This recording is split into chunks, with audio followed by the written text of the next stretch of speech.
Hey, welcome back! I did a leg workout video last week, so for today, let's talk about chest. Okay, I know most girls don't like training their chest. I mean, we all want sexier shoulders or perky butts, not rock hard pecs. Seriously though, that's not gonna happen. You're missing out if you don't show your chest some love.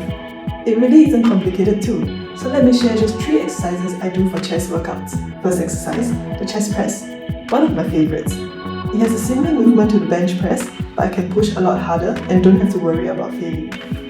And to be honest, I'm a little lazy to do the whole bench press setup. Now, let's talk about setting up the chest press. It's really easy. Just 4 things to do. Number 1, seat height. You want it high enough so that your arm is at a roughly 45-degree angle to your torso. Think about it as the armpit angle. Number 2, grip width. You want it such that your forearms are at a 90-degree angle to the handle so it's strong. Also, make sure your wrists are in a neutral position. Don't let it flex backwards. Number 3, stack your wrists and elbows. This just means lining up your wrists and elbows with the direction you're pushing in. Number 4, stabilize your torso. Here, I like to think about puffing my chest up to create an arch in my back. This retracts and depresses your shoulder blades to keep your torso stable. Of course, don't overdo this to the extent that you limit your natural movement. That's it. The setup sounds a little fussy, but I promise it will feel natural in just a few workouts. For chest press, I like to keep it at 8 to 10 reps. That's the most enjoyable range for me. Let's look at the second exercise, the dumbbell incline press. The incline here helps you target your upper chest muscles a little more. And don't worry, I promise you won't wake up one day with bulging upper pecs. I hope. The setup for the dumbbell incline press is simple. You're going to see some familiar cues since it's pretty much the same movement, just at a different angle. First, you want to get your bench to a slight incline. The higher you go, the more the focus shifts to your shoulders instead of your pecs. Second, get your dumbbells up and make sure you stack your wrist, elbow, and dumbbell.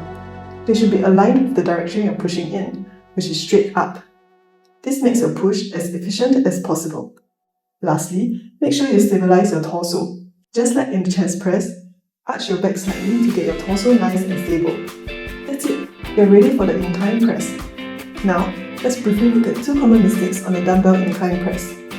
First mistake, too large of an arm angle.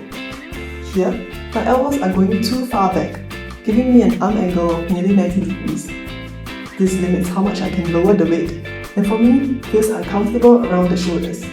Naturally, you won't be able to use as much weight here. So, bring your elbows closer to your torso so your arm angle is around 45 degrees.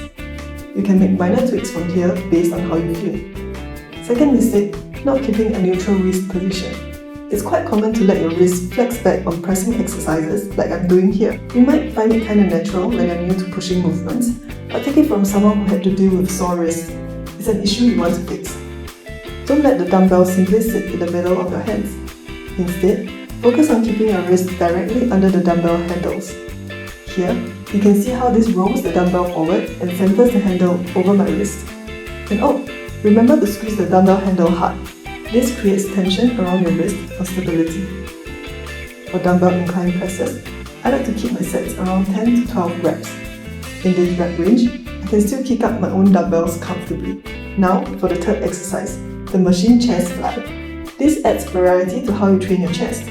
I love the pec stretch you can get in the bottom position here. For the machine chest fly setup, pay attention to 3 things. First, the seat height. You'd want to grip slightly below shoulder height. Anything higher and you might feel your shoulders kicking in a lot more. Second, maintain just a slight elbow bend. You don't want too much or too little of this. Too little of a bend and the whole movement feels a little awkward. Too much and you won't be working your chest as hard. Third, stabilize your torso. Just like before, make sure you keep your upper body nice and stable by arching your back slightly. You want to focus on squeezing those pecs, not fighting to balance yourself. Here are 2 common chest fly mistakes. First mistake, too much elbow bend. While it's perfectly fine, bending your elbows more reduces the rate your chest muscles have to move. You'll essentially be making the exercise easier. So, remember, a slight bend is all you need. Second mistake is cutting your range of motion short. With the machine chest fly, it's tempting to stop early both at the top and bottom position. At the top, you have to squeeze really hard to get the handles together. At the bottom, you have to control the stretch really well. In both cases, it's difficult. But don't skip these if you want to make the most of the exercise. And that's it for the machine chest fly. I like to do 10 to 12 reps.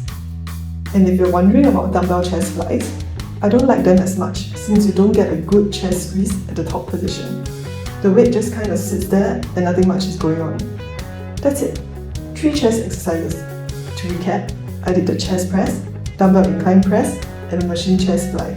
If there's anything else you'd like to watch, leave me a comment. I don't have many subscribers, so yeah, any idea is a good idea. Also, subscribe if you haven't and check out my other videos. Okay, that's it. Bye!